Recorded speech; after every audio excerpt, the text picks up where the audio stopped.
su rebaño. Y aquí se les presentó un ángel del Señor, y la gloria del Señor los rodeó de resplandor, y tuvieron gran temor. Pero el ángel les dijo: no temáis, porque he aquí os doy nuevas de gran gozo, que será para todo el pueblo, que os ha nacido hoy en la ciudad de David un Salvador, que es Cristo el Señor. Y en el verso 13 dice: y repentinamente apareció con el ángel una multitud de las huestes celestiales, que alababan a Dios y decían: gloria a Dios en las alturas, y en la tierra paz, buena voluntad para los hombres. Pongámonos de pie y nuestro hermano César nos va a dirigir en estos cánticos que tenemos para hoy.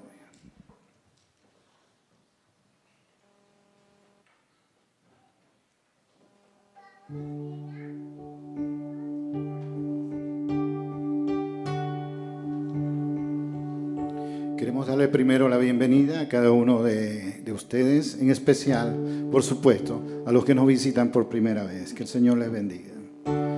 Con gran gozo y placer nos volvemos hoy a ver, nuestras manos otra vez estrechamos, se contenta el corazón ensanchándose de amor, todos a una voz a Dios gracias damos. Bienvenidos, bienvenidos, los hermanos hoy aquí, nos gozamos en decir: bienvenidos, bienvenidos, al volvernos a reunir, bienvenidos. Dios a todos ayudó, ni un momento nos dejó, y otra vez nos reunió, bienvenidos. El Señor su amor nos dio, su poder nos amparó, del peligro nos guardó, bienvenidos, bienvenidos, bienvenidos, los hermanos hoy aquí, nos gozamos en decir: bienvenidos, bienvenidos, al volvernos a reunir, bienvenidos.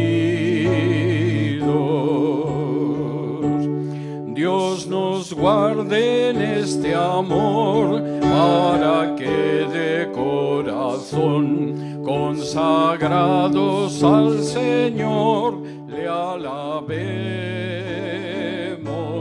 en la eterna reunión, donde no habrá separación, ni tristeza ni aflicción. Bienvenidos, bienvenidos, bienvenidos, los hermanos hoy aquí, nos gozamos en decir: bienvenidos, bienvenidos, al volvernos a reunir, bienvenidos.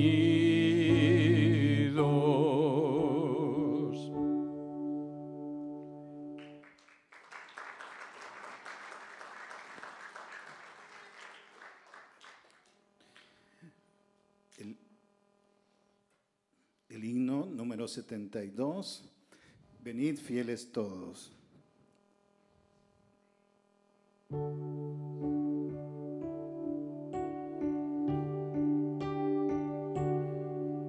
Venid fieles todos, a Belén marchemos de gozo triunfantes, henchidos de amor, y al Rey de los cielos contemplar podremos. Venid, adoremos,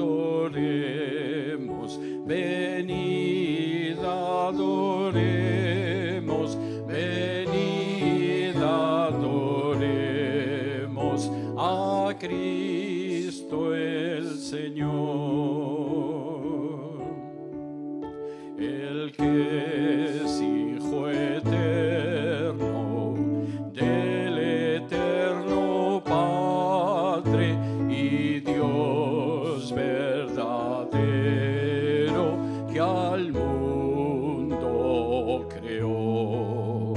Al seno humilde vino de una madre. Venid, adoremos, venid, adoremos, venid, adoremos a Cristo el Señor.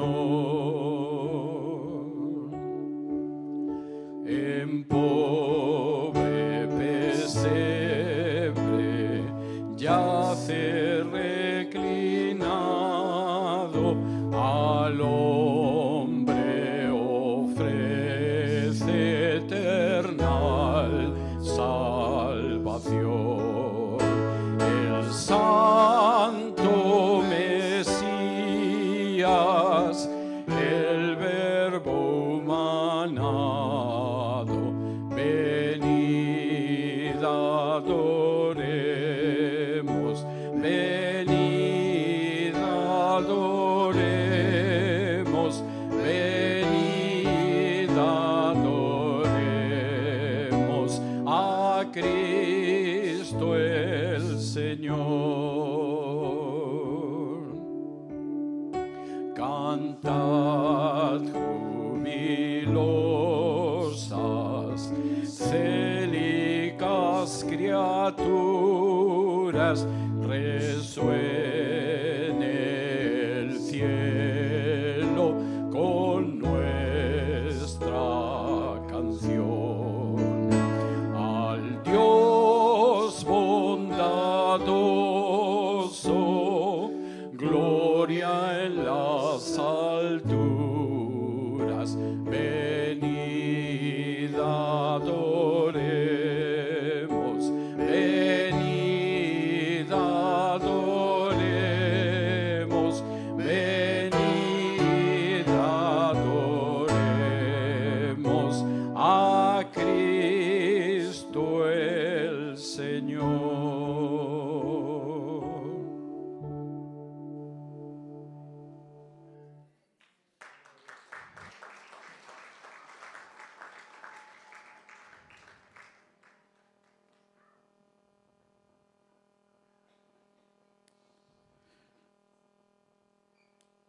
Himno número 76.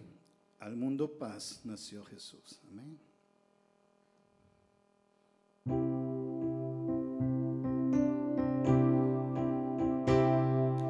Al mundo paz nació Jesús, nació ya nuestro Rey. El corazón ya tiene luz y paz su santa grey, y paz su santa grey, y paz su santa grey.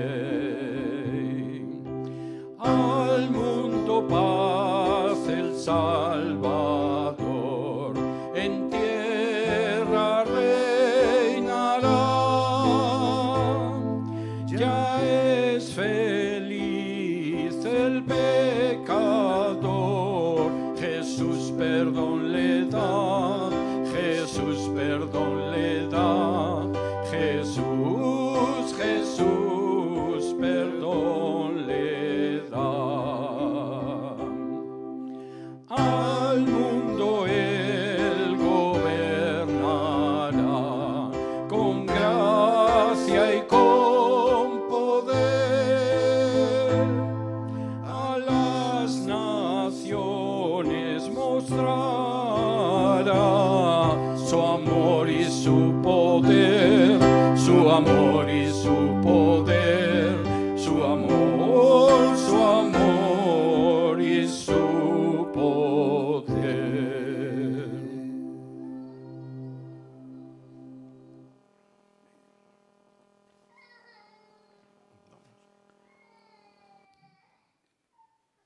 Himno número 67. Ángeles cantando están.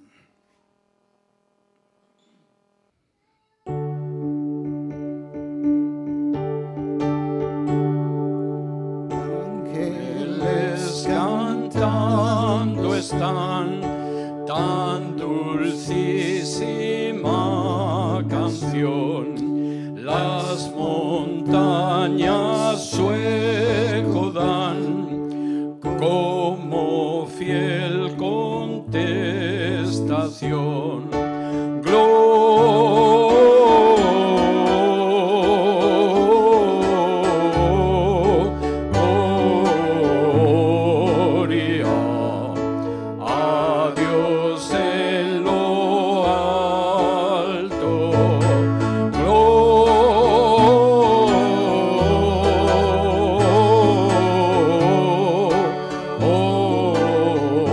Gloria a Dios en lo alto. Los pastores sin cesar sus lores dan a Dios. Cuán glorioso es el cantar de su melodiosa voz.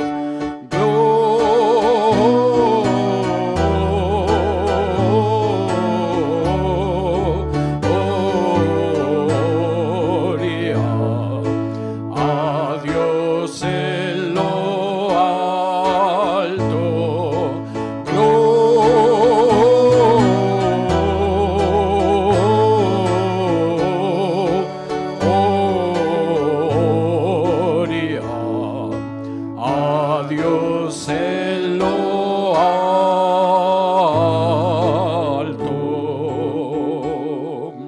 Oh, venid pronto a Belén para contemplar con fe a Jesús, autor del bien, al recién nacido Rey.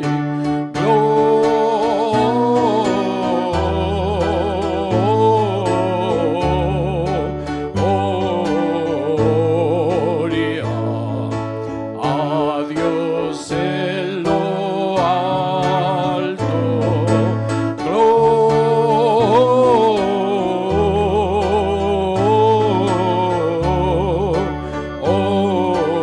Gloria a Dios en lo alto.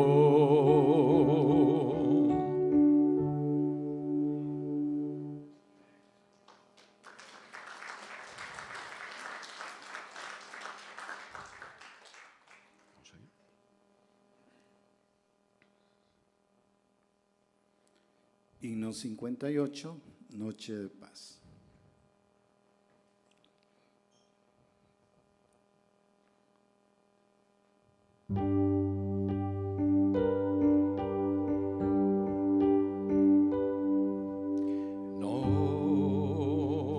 Noche de paz, noche de amor, todo duerme en derredor, entre los astros que esparcen su luz, bella anunciando al niñito Jesús. Brilla la estrella de paz,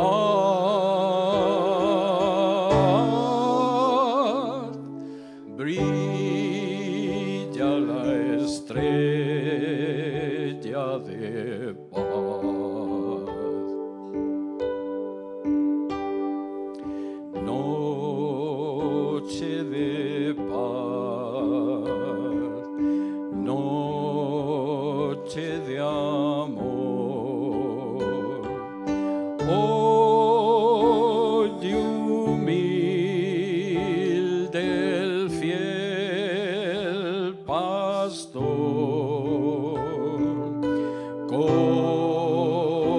los celestes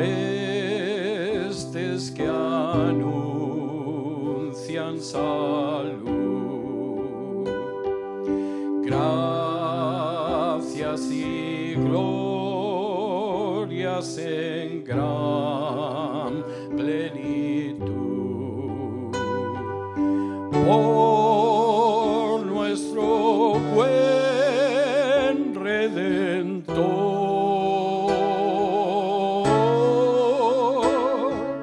por nuestro buen Redentor.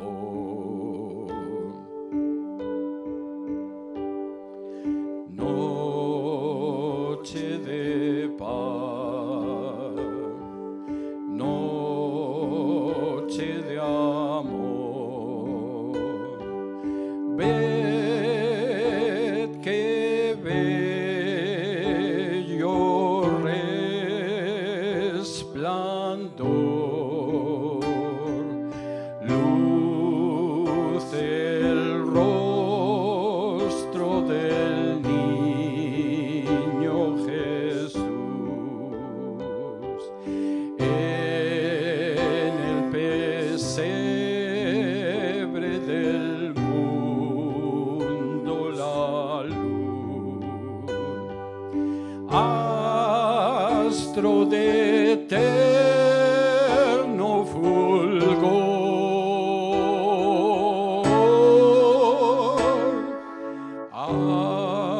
astro de eterno fulgor.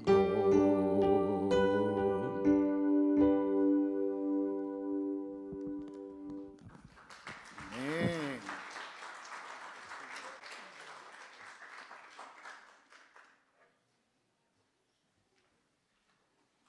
Pueden sentarse. Vamos a pedir a nuestros niños que pasen a las aulas.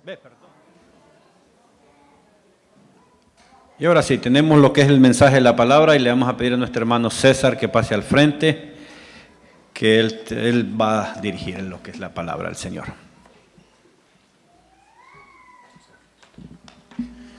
Vamos a abrir nuestras Biblias en el Evangelio de Lucas, aunque estamos estudiando todos los domingos hasta ahora el Evangelio de Juan. Vamos a hacer una pausa esta semana, por eso de que estamos en tiempo navideño. La semana que viene, Dios mediante, reanudaremos las predicaciones sobre Lucas, pero ahora vamos a ir, sobre Juan, pero ahora vamos a ir a Lucas capítulo 2 y vamos a ir a Lucas capítulo 2 y versículos desde el 21 hasta el 38. Y dice así en Lucas 2 del 21 al 38. Cumplidos los 8 días para circuncidar al niño, le pusieron por nombre Jesús, el cual le había sido puesto por el ángel antes que fuese concebido.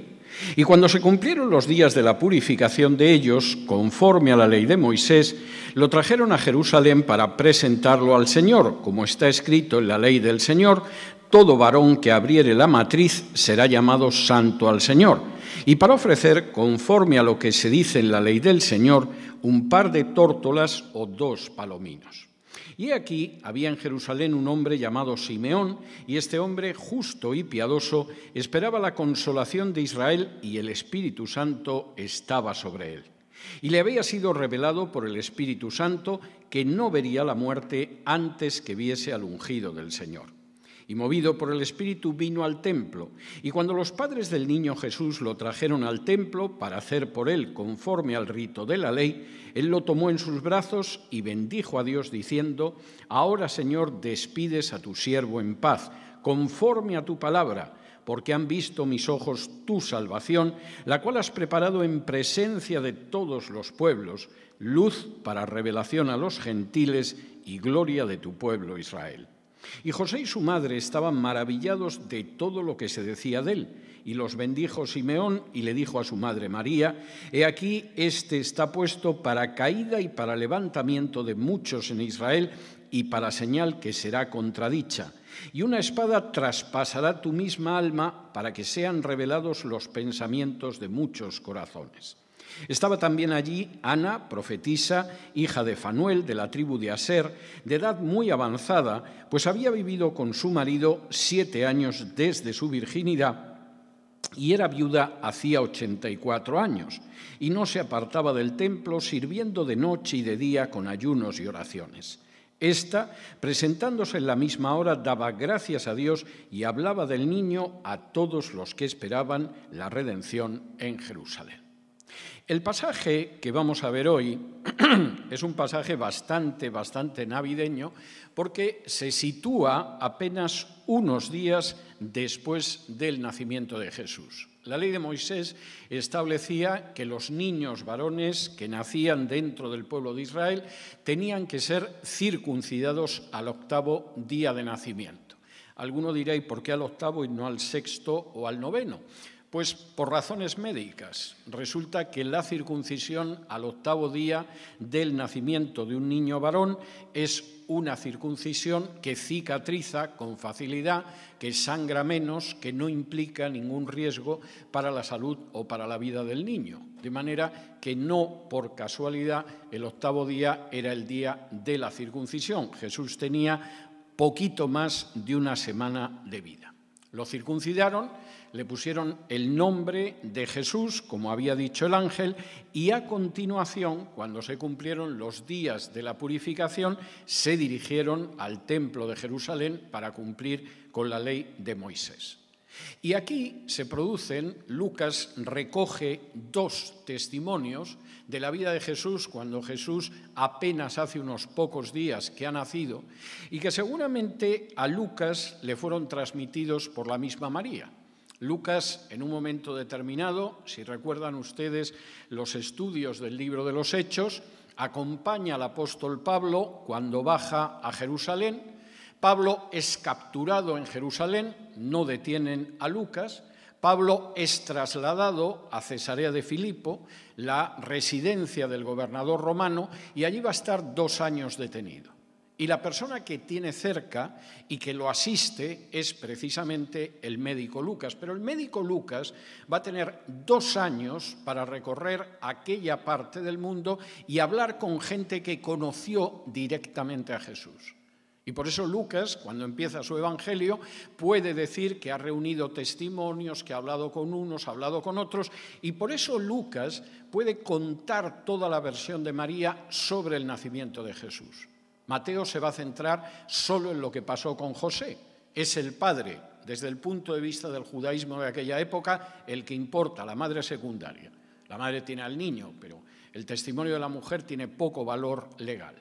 No se puede aducir generalmente ante un tribunal. Pero Lucas no es un judío, es el único autor del Nuevo Testamento que es un goy, que es un gentil. Y a él sí le interesa mucho qué pasó con María. Y eso va a permitir que el Evangelio de Lucas recoja mucho material sobre la infancia de Jesús o sobre partes del ministerio de Jesús que no aparecen en otros evangelios. Y eso lo convierte en el Evangelio más completo desde un punto de vista biográfico. ¿Y qué seguramente le cuenta María a Lucas? Pues mira, aunque esto no aparece en otros evangelios que ya circulan, seguramente el de Mateo y el de Juan, sin embargo, yo te puedo decir que desde el principio, cuando Jesús era todavía un niño recién nacido, cuando no tenía ni siquiera unas semanas de edad, ya hubo 2 personas que dieron testimonio de él. Nosotros habíamos subido a Jerusalén para presentar el sacrificio de purificación después de tener un niño, porque era el niño primogénito, y el niño primogénito, de acuerdo a la ley de Moisés, el niño que abre la matriz es un niño que se consagra a Dios. Pero éramos una pareja que era pobre. Nosotros no podíamos ofrecer, dentro de lo que marca la ley de Moisés, el sacrificio de la gente más acomodada. Sí, podíamos ser los padres del Mesías. En el caso de María, la madre literal, en el caso de José, el padre legal del Mesías. Pero eso no nos hizo ricos. Eso no consiguió que nos convirtiéramos en personas prósperas. Eso no nos dio dinero.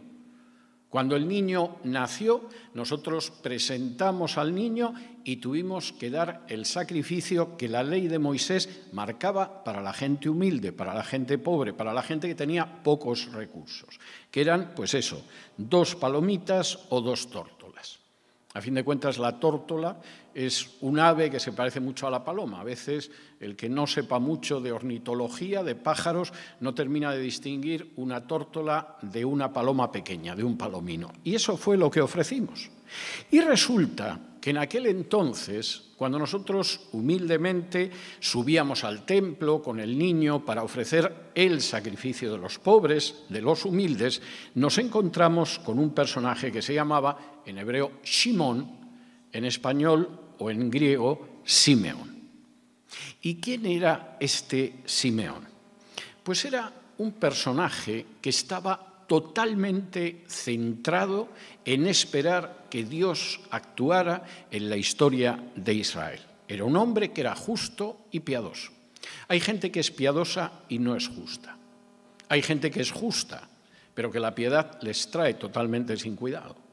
En el caso de Simeón, era un hombre en el que se juntaban esas 2 cualidades. Era una persona justa y al mismo tiempo era una persona piadosa. Y además era una persona cargada de esperanza. Si había algo que definía la vida de ese hombre justo y piadoso que se llamaba Simeón, era que él esperaba que hubiera un momento en que el pueblo de Israel fuera consolado.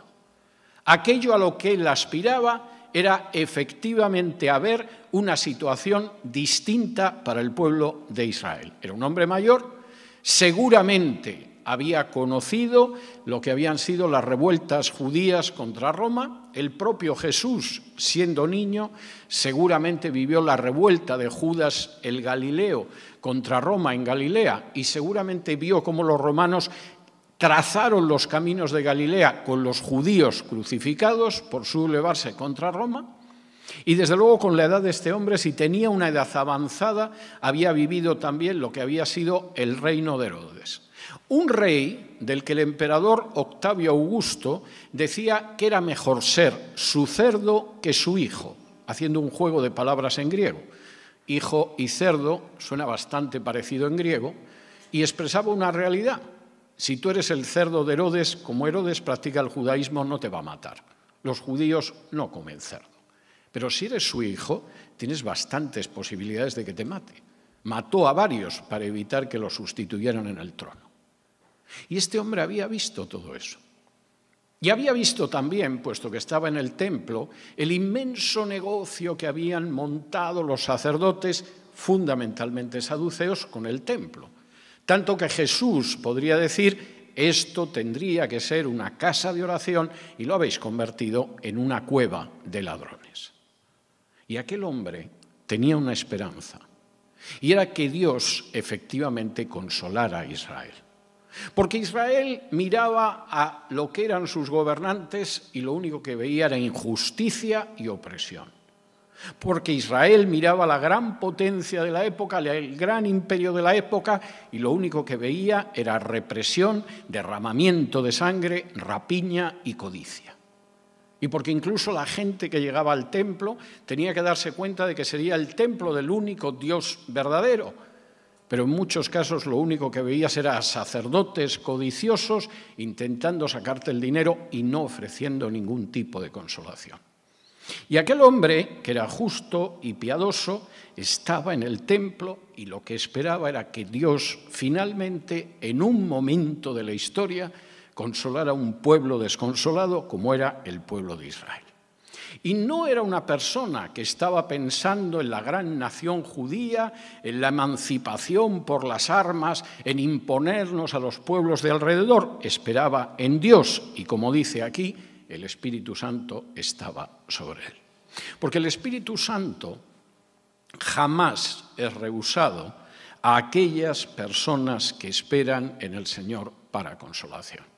Y como hemos tenido ocasión de ver en las semanas anteriores, en esos pasajes de Juan donde Jesús habla de cómo va a enviar el Espíritu Santo, el Espíritu Santo es fundamentalmente el gran consolador, el Parácletos, el Paráclito, aquel al que podemos acudir buscando guía, buscando ayuda, buscando consolación. Y mientras Simeón se encontraba en medio de esa situación, el Espíritu Santo le había revelado que no iba a morir sin ver antes al Mesías. Podemos imaginarnos lo que ardía en el corazón de Simeón, que había visto atrocidades sin cuento a lo largo de su vida. No hay nada más que hacer un cálculo temporal para darse cuenta de lo que pudo saber y lo que pudo contemplar incluso con sus propios ojos, que sin embargo seguía esperando la consolación, que el Espíritu Santo estaba sobre él y de pronto, de manera que no sabemos, pero que es innegable, el Espíritu Santo le dice a Simeón: no te preocupes, antes de que fallezcas, antes de que mueras, vas a tener la oportunidad de ver al Mesías del Señor. Y un día, de la manera más inesperada, Simeón de pronto se despierta y en ese momento siente un impulso del Espíritu que le dice que vaya al templo. Como dice el versículo 27, y movido, y se podría traducir como empujado por el Espíritu, acudió al templo. De manera que lo que había estado esperando durante tiempo, que había recibido una promesa del propio Espíritu Santo, quizá años o décadas antes, de pronto una mañana te despiertas y sientes como el Espíritu te dice: ve al templo, Simeón, lo vas a ver. Y en ese momento es cuando los padres del niño Jesús, como dice aquí, lo trajeron al templo para hacer por él conforme al rito de la ley. Y de pronto aquel Simeón, que no sabemos muy bien exactamente cómo se había imaginado que sería el Mesías de Dios, se encuentra con un niño recién nacido al que llevan sus padres en brazos y el Espíritu Santo que le dice: ese. Yo a veces me pregunto, con cierta ironía, si Simeón dijo: ¿quién? ¿El que lleva al niño? Y el Espíritu Santo le dijo: no, el niño al que llevan. Pero esto no deja de ser una imaginación loca mía. Lo cierto es que el Mesías era aquel niño. Y cuando Simeón lo vio, dice en este versículo 28, lo tomó en sus brazos y bendijo a Dios diciendo: ahora, Señor, despides a tu siervo en paz conforme a tu palabra, porque han visto mis ojos tu salvación, la cual has preparado en presencia de todos los pueblos, luz para revelación a los gentiles y gloria de tu pueblo Israel. Simón, en primer lugar, dio gracias a Dios, bendijo a Dios. Y fíjense el contenido de la bendición de Simeón, porque es enormemente importante. Primero, han visto mis ojos tu salvación. La salvación viene de ti, Señor. La salvación no es algo que operan los hombres. No va a haber un conjunto de dirigentes judíos que aseguren la salvación del pueblo de Israel. Es tu Mesías la salvación. Y fuera de ese Mesías no hay salvación. Por mucho que quieran acumular tanques y bombarderos e incluso armamento nuclear, ahí no está la salvación. Aunque esos tanques, esos bombarderos y esas bombas atómicas lleven una estrella de David puesta encima. Tu salvación es ese niño, Señor. No hay otra salvación que venga de ti que Jesús el Mesías. Segundo, esa salvación es una salvación que tú has preparado en presencia de todos los pueblos. Ahora, esa salvación la veo yo. He tenido el inmenso privilegio, la indescriptible bendición de que cuando estoy a punto de morir, cuando estoy en el tramo final de mi vida, mis ojos han visto tu salvación. Pero, Señor, esto no es solo para nosotros. Esto no queda limitado a Jerusalén. Esto no está cerrado en los límites estrechos del templo. Tú has preparado esta salvación en presencia de todos los pueblos. Porque tú eres el Dios creador de todos los pueblos. Y no distingues un pueblo, una raza, una nación, una cultura sobre otras. Porque todos han pecado y ninguno llega hasta la gloria de Dios. Y hay de aquel que piense que por su raza, por su nación, por su cultura, está por encima de otras razas, otros pueblos y otras culturas, porque desconoce un mensaje elemental de la Biblia, y es que tanto judíos como gentiles han pecado, están condenados y no alcanzan la gloria de Dios. Y por supuesto el mensaje de Simeón es claro: te doy gracias, Señor, porque lo veo. Y te doy gracias porque esto es en presencia de todos los pueblos. Y te doy gracias, además, porque es luz para revelación a los gentiles. Ah, pero esto no encaja, Simeón, con lo que creemos la mayoría de los judíos de esta época. 3 veces al día, 3 por falta de una, le damos gracias a Dios porque no somos ni mujer, ni asno, ni gentil. Y a ti se te ocurre decir que este Mesías, que es la salvación de Dios, es para luz, para revelación a los gentiles. Por supuesto que sí. Y cualquiera que lea los cantos del siervo Mesías en el libro de Isaías, o que lea otros textos donde se profetiza la venida del Mesías como salvación, habla de cómo esa salvación va a ser luz para los gentiles y va a ser, además, una luz de salvación incluso para las islas más lejanas. Te doy gracias, Señor, te bendigo, diría Simeón, porque finalmente puedo ver esa salvación, que es la única que hay, la que viene de ti, la que se encarna en el Mesías. Te doy gracias porque esta salvación la puede contemplar cualquier pueblo. Aquí no queda excluido nadie, porque tenga un color de piel distinto, porque sus características físicas sean diferentes, porque su sangre sea un tipo de sangre distinto al de otros, porque tenga un pasaporte diferente. Está hecho en presencia de todos los pueblos y además es una luz para revelación a los gentiles. Y una cosa más, Señor, te bendigo porque además este Mesías es la verdadera gloria de Israel. Si ustedes se ponen a navegar por Internet, hay multitud de páginas donde aparecen personajes ilustres en la historia de los judíos. Y son personajes de todo tipo. Puede ser un escritor como Franz Kafka, puede ser un filósofo como Freud, puede ser un revolucionario como Marx, pueden ser los personajes más diversos. El grado en el que son ilustres o no es discutible. Algunos considerarán que Freud era un genio de la psiquiatría y otros dirán que nunca pasó de ser un payaso y un embustero y un estafador. Habrá gente que considerará que Marx avanzó la liberación de los pueblos y habrá quien piense que es una de las mayores desgracias que le han caído al género humano. Sobre esto hay opiniones distintas. Pero lo que es evidente es que a los ojos de Dios la verdadera gloria de Israel es Cristo, es Jesús. Y no es ningún otro tipo de doctrina, y da igual que sea el marxismo, que sea el psicoanálisis o que sea el sionismo. Solo hay una gloria para tu pueblo Israel, mis ojos la han visto, y es este niño que se llama Jesús. Uno de los relatos que más me conmovió hace años, yo creo que todavía estaba escribiendo mi tesis doctoral en historia, fue la historia de un judío ruso, vivía en el Imperio Ruso, que se llamaba Rabinovich.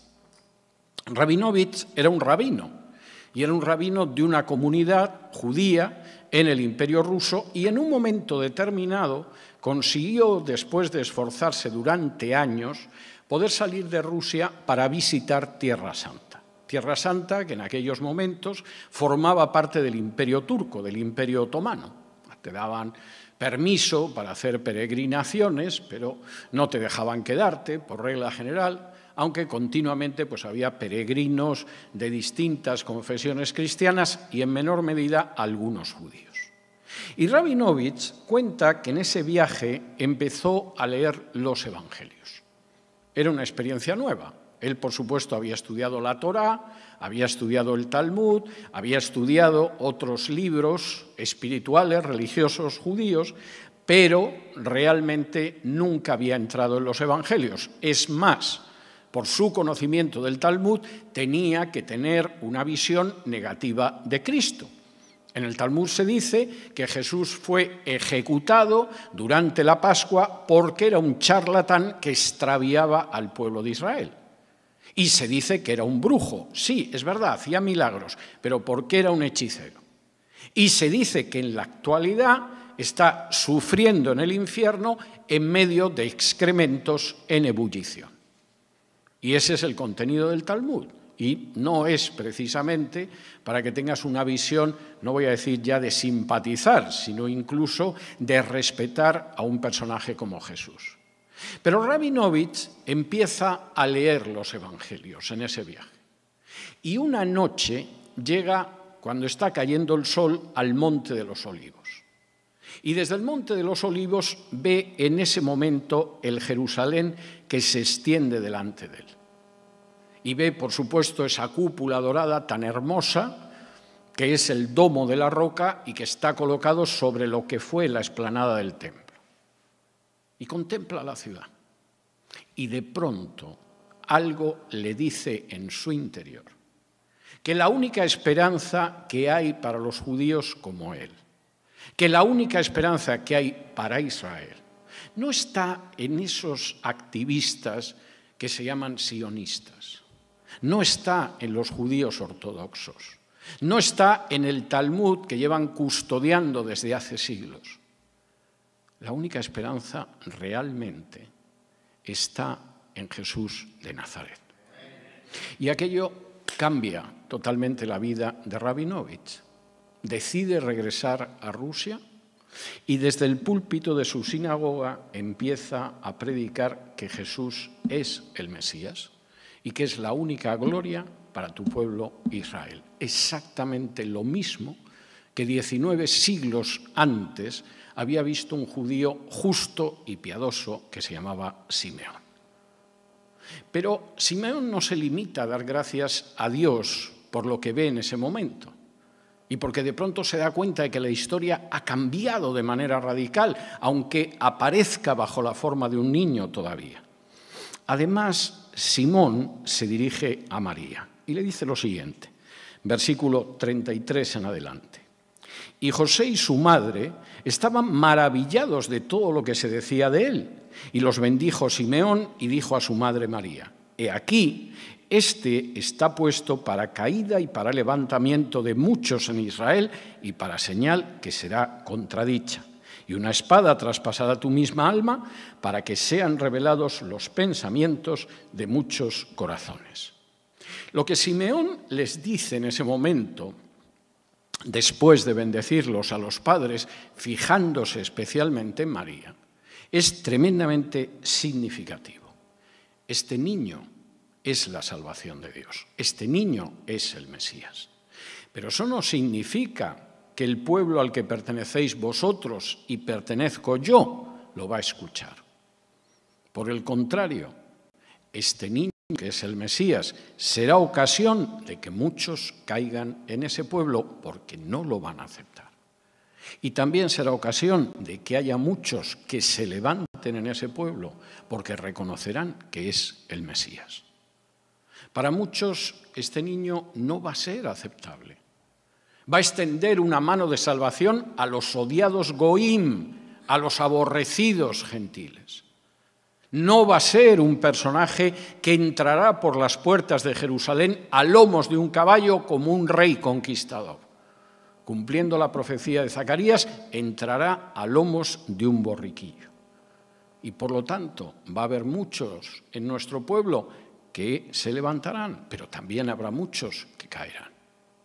Segundo, va a ser una señal que en lugar de ser aceptada por todo el mundo porque apunta y señala la salvación, va a ser contradicha.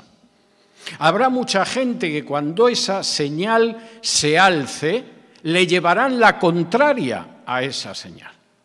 Y cualquiera que recuerde lo que fue la última semana de la vida de Jesús sabe que iban escribas, fariseos, herodianos, saduceos, contradiciendo sus enseñanzas, intentando dejarlo en ridículo y, por supuesto, demostrando supuestamente que no podía ser el Mesías. María, no te engañes.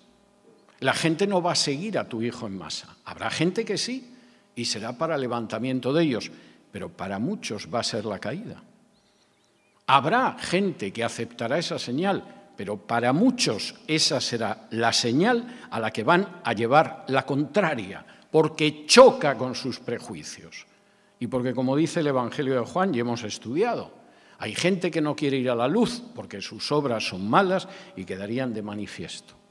Tercero, este Mesías va a sufrir un destino que destrozaría el corazón de cualquier madre.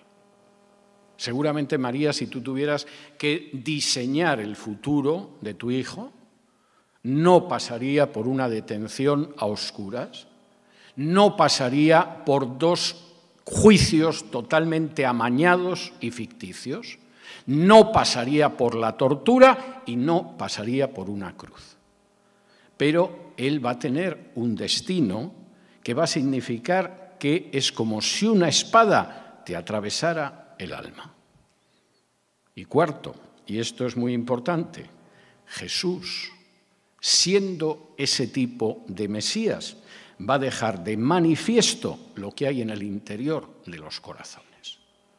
Precisamente al ser ese tipo de Mesías, dejará al descubierto lo que hay en los pensamientos de muchos corazones. Si efectivamente es gente que busca la verdad por encima del color de piel, por encima de su país, por encima de su pasaporte, por encima de su clase social, por encima de su sexo, o por el contrario, considera que es mucho más importante lo que yo siento siendo mujer, o judío, o negro, o cualquier otra cosa. Y ese Mesías va a sacar a la luz lo que hay en el fondo de los corazones. Y cuando Simeón dice todo esto, pues no vayan ustedes a creer que es que Simeón era especialmente espabilado, vio al niño Jesús y se le ocurrió todo. Simeón está citando de manera casi literal una parte del contenido del 4º canto del siervo Mesías que aparece en el capítulo 53 del profeta Isaías. Cuando aparezca ese Mesías, muchos de nosotros los judíos no creeremos en él. Muchos de nosotros pensaremos que es Dios el que lo ha castigado, como dice el Talmud, porque a fin de cuentas quien lo condena es el gran Sanedrín en el templo. Y muchos de nosotros nos apartaremos. Y sin embargo, la realidad es que sobre él estará cargando Dios el pecado de todos nosotros que nos hemos desviado y ofreciéndonos el camino de salvación. El testimonio de Simeón es ciertamente poderoso, pero queda otro testimonio más. Dice así en el versículo 36, y suponemos que José y María estarían dándole vueltas a la cabeza, en el caso de María, después de lo de la espada que te va a atravesar el corazón, a saber lo que estaría pensando, pero el episodio no se había terminado ahí. Había otra persona más. Y dice en el versículo 36, estaba también allí Ana, profetisa, hija de Fanuel, de la tribu de Aser, de edad muy avanzada, pues había vivido con su marido 7 años desde su virginidad y era viuda hacía 84 años y no se apartaba del templo sirviendo de noche y de día con ayunos y oraciones. Esta, presentándose en la misma hora, daba gracias a Dios y hablaba del niño a todos los que esperaban la redención en Jerusalén. El personaje es un personaje curioso. Primero lo que se nos dice, aparte de que se llamaba Ana y que era hija de Fanuel y que pertenecía a la tribu de Aser, es el hecho de que era profetisa. Hay gente que parece ser que ante la simple idea de que una mujer hable en la iglesia, sufre una especie de ataque de erisipela. Parece que es algo que les pone enfermos. Se supone que en la congregación lo mejor que puede hacer la mujer es guardar silencio. No digo que en algunos casos no sea así, pero no es lo que vemos en la Biblia ni en el Nuevo Testamento, ni siquiera en el Antiguo Israel. ¿O alguien piensa que las profetisas en el Antiguo Israel hablaban por signos? Como no podían hablar, de pronto se ponían en pie y hacían... Y entonces todo el mundo entendía la profecía, o todo el mundo empezaba a pegarse por saber lo que había dicho la profetisa, que no podía hablar. Es estúpido y es antibíblico. Y lo siento mucho, cada vez que oigo a un varón hablando de que como hay mujeres que dicen disparates, es una prueba de que las mujeres no pueden hablar en la congregación, es para decir, y con los varones que hay diciendo disparates, tú serías el primero que te tendría que callar también. Pero, en fin, no nos desviemos. Era profetisa. Era una mujer que, de manera que ignoramos, no nos cuenta más la Biblia, transmitía mensajes de Dios. Es más, transmitía cómo era la realidad vista por los ojos de Dios. El profeta no es el personaje que se dedica a adivinar el futuro, que es la idea que algunos tienen de lo que es un profeta. El profeta ocasionalmente dice lo que va a pasar en el futuro, ocasionalmente. Pero por regla general, el profeta es el que ve el presente. Y cuando la gente dice, bueno, el presente se ve de color verde, el profeta lo ve con los ojos de Dios y dice, aparenta que es verde. Está de color hormiga el presente y deberías enterarte. Y de pronto alguien dice, pero qué buena es la situación en Israel con Jeroboam II. Nunca hemos vivido tan prósperos. Nunca ha podido la gente comprar tantas cosas. No ha funcionado la economía nunca igual de bien. ¡Viva Jeroboam II! Y aparece un profeta muy antipático y muy molesto que se llama Amós y dice, Dios está rugiendo como un león porque sobre este pueblo de Israel va a caer un juicio. ¿Juicio? ¿Con lo bien que van las cosas? ¿Con lo bien que va la economía? ¿Está seguro de que va tan bien? Hay gente que le va muy bien, pero también hay pobres a los que venden por un par de zapatos, y gente que no puede pagar sus deudas, y gente que va al templo exhibiendo su religiosidad, pero que no tiene en absoluto su corazón alineado con la voluntad de Dios. Y ese es el testimonio del profeta. Amós en algún momento también dijo alguna cosa que iba a pasar en el futuro y era grave. Pero el profeta sobre todo mira a la realidad y tiene que decir a la gente que vive en su tiempo, estáis equivocados, que las cosas no son como pensáis, que Dios no las ve así, que tenéis que correr a volveros al Señor porque estáis corriendo en la dirección opuesta. Y aquella mujer, que se llamaba Ana, era una profetisa. Era una mujer, además, que había sido viuda casi toda su vida. Fíjense ustedes, vivió 7 años, había llegado virgen al matrimonio, como era bastante habitual, vivió 7 años con su marido, el marido murió y luego había vivido 84 años viuda. 84 más 7 de matrimonio son 91. Calculen que como mínimo se casó con 14 o 15 años, era más que centenaria. Y seguramente esta mujer se había pasado casi un siglo esperando al Mesías. Bueno, claro, comparado con los milenios que ha vivido la humanidad, pues casi un siglo es como una tarde que nos hemos ido a tomar unos cafés. Bueno, la vida de una persona es muchísimo tiempo. Incluso aunque seas mucho más joven, si te has pasado décadas de tu vida a ver eso, te has pasado mucho tiempo. Y seguramente en el caso de ella, muy cerca del siglo. ¿Y qué había hecho durante ese tiempo? Servía continuamente a Dios de noche y de día, con ayunos y oraciones. Lo de las oraciones en una señora de más de 100 años está bien, lo de los ayunos ya evidentemente exige una práctica y una adaptación de tu naturaleza más que notable. Vamos, hay gente con 20 años que no aguantaría el ayuno de un día. Imagínense una señora con más de un siglo a las espaldas. Y esta señora, y esto es tremendo, se presentó en la misma hora, como dice el versículo 38, daba gracias a Dios y hablaba a todos los que esperaban la redención en Jerusalén.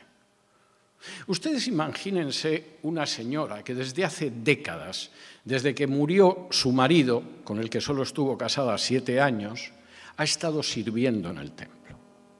Y conoce a la gente de Jerusalén. Y sabe la gente que tiene una religiosidad absolutamente vana, como si fuera una obra de teatro, los que efectivamente llegaban como el fariseo de la parábola del fariseo y el publicano, se colocaban en primera fila y le demostraban a Dios lo bueno que eran, a diferencia de aquel publicano.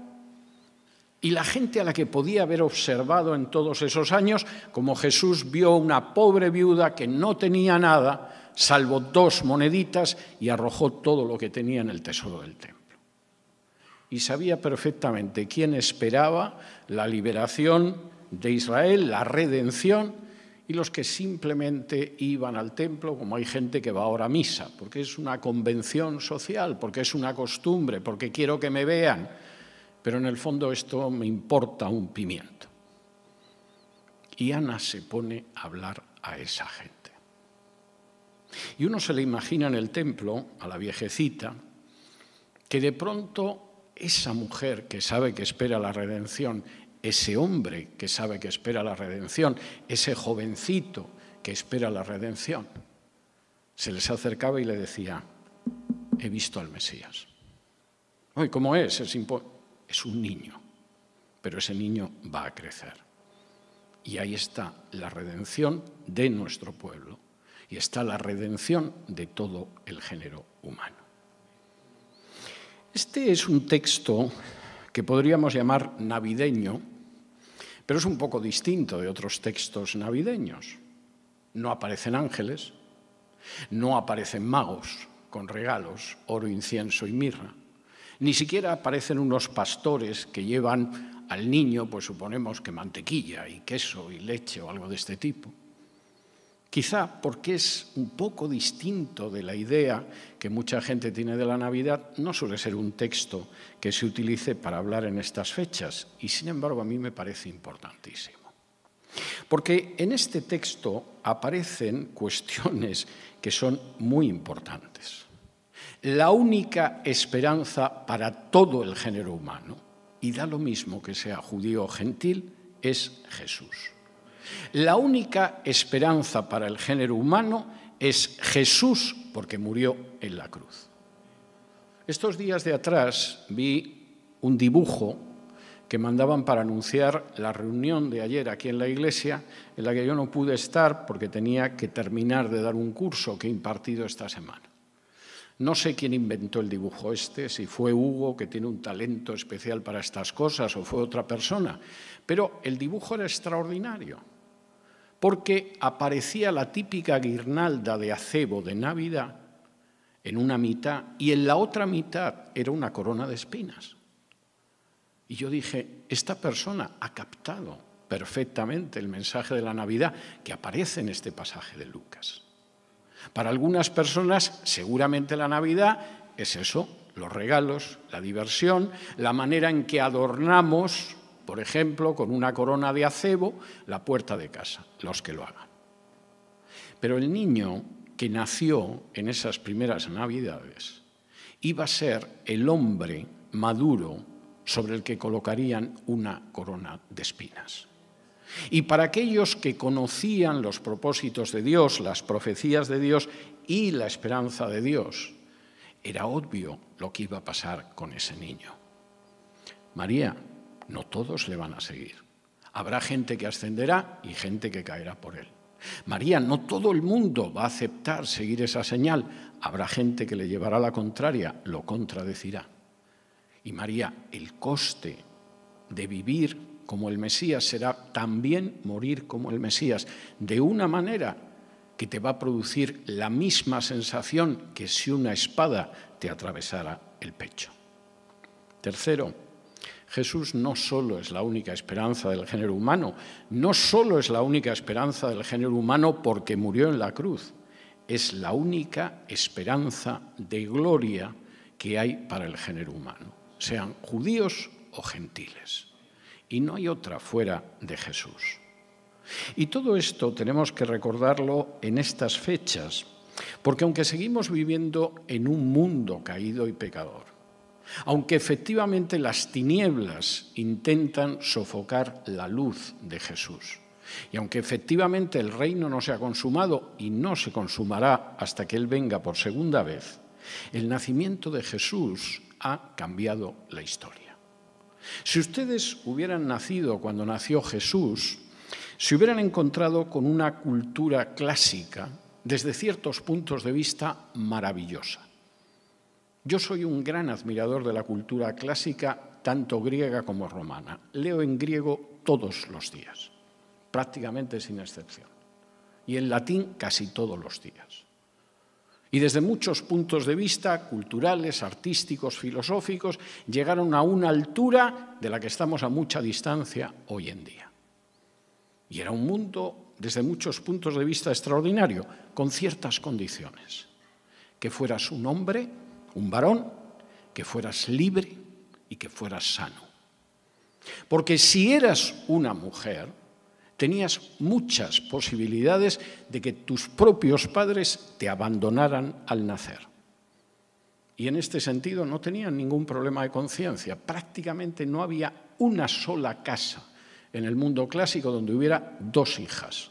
Aceptar la primera no era fácil, pero la segunda generalmente se tiraba a la alcantarilla.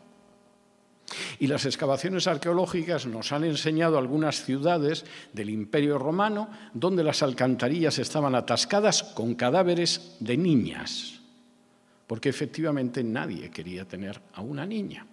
Los propios judíos, a pesar de que veían a las mujeres con más consideración, oraban, gracias Dios mío, porque no soy un goy, un gentil, porque no soy un asno y porque no soy una mujer. Y puede que fueras varón, pero si no eras libre, y había muchas posibilidades de que fueras esclavo, la vida era muy difícil. El esclavo era considerado res.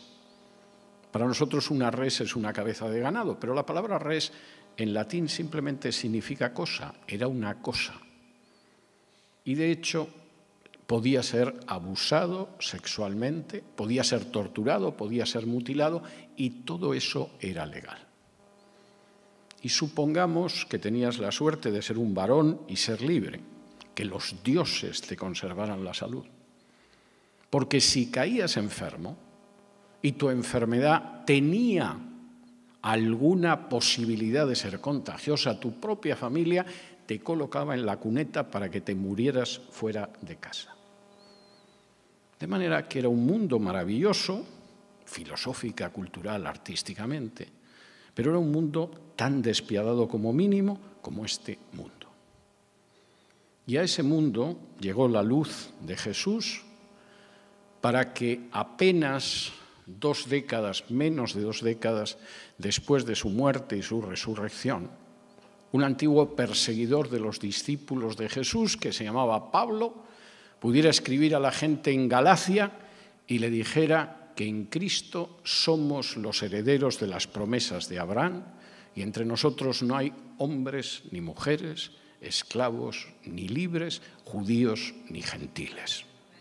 Lo que nos caracteriza es que esa gloria de Israel, que sirve de luz a todos los pueblos sin excepción, nos ha convertido en un nuevo pueblo. En un pueblo en el que entramos porque hemos puesto nuestra fe en el sacrificio de Cristo en la cruz. Y en ese nuevo pueblo no diferenciamos entre hombres y mujeres. En ese nuevo pueblo no diferenciamos entre judíos y no judíos, o blancos o negros, o cobricios o amarillos. En ese nuevo pueblo no diferenciamos a la gente por el dinero que tenga en el bolsillo o en su cuenta bancaria, porque todos somos uno en Cristo Jesús. Y empezando a vivir de esa manera, siguiendo a Jesús, vamos mostrando al mundo cómo un día toda la creación manifestará la gloria de Dios encarnada en Jesús. Habrá un día en que toda la creación, por la bendita obra del Mesías Jesús, será una creación en la que nadie será discriminado por sus circunstancias, en que a nadie se le apreciará porque tiene más o menos dinero, en que no tendrá ninguna importancia cuál es tu condición social, en la que todos podremos decir de la manera más literal que somos hermanos y miembros los unos de los otros. Y lo somos, porque un día Dios mismo se encarnó para convertirse no solo en un hombre, sino en un siervo, y siendo siervo, morir en la cruz. Y ese es el verdadero sentido de la Navidad. Dios se ha encarnado para salvarnos. Lo ha hecho no porque lo merezcamos, sino a pesar de que no lo merecemos en absoluto. Y con eso la historia humana ha cambiado hasta tal punto que seguimos contando los años desde el nacimiento de Jesús. Pero la historia humana un día se consumará. Y lo que ahora vemos de una manera pequeña, la manera en que nos sentimos hermanos los unos de los otros, en que nos amamos los unos a los otros, en que tenemos comunión los unos con los otros, no será pequeño, no será parcial, no será limitado, será total. Y abarcará a todo el mundo, porque la creación gime esperando vivir la libertad de nosotros, de los hijos de Dios. Vamos a orar.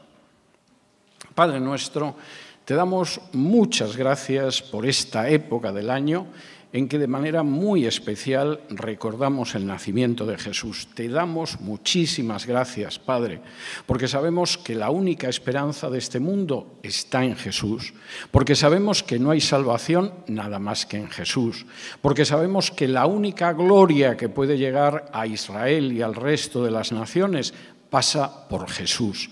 Te damos muchísimas gracias, Padre, porque en esta mañana de domingo, en este primer día de la semana, podemos reunirnos para ser bendecidos por ti. Te damos gracias porque podemos dirigirnos a ti en oración. Te damos gracias porque hemos podido alabarte con nuestras lenguas.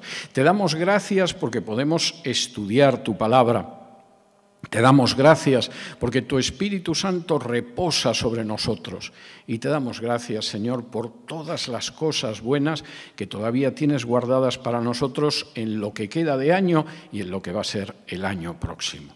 Muchísimas gracias, Señor, y nos faltan palabras y realmente nos falta poder de expresión para decirte toda la gratitud que inunda nuestros corazones. Señor, bendito seas por tu inmenso amor y tu indescriptible bondad. Señor, guíanos ahora de regreso a casa, condúcenos en esta semana que empieza ahora. Señor, manténnos contigo durante lo que resta de año y durante el próximo año. Te lo pedimos todo con acción de gracias en el nombre de Jesús. Amén. Que el Señor los bendiga.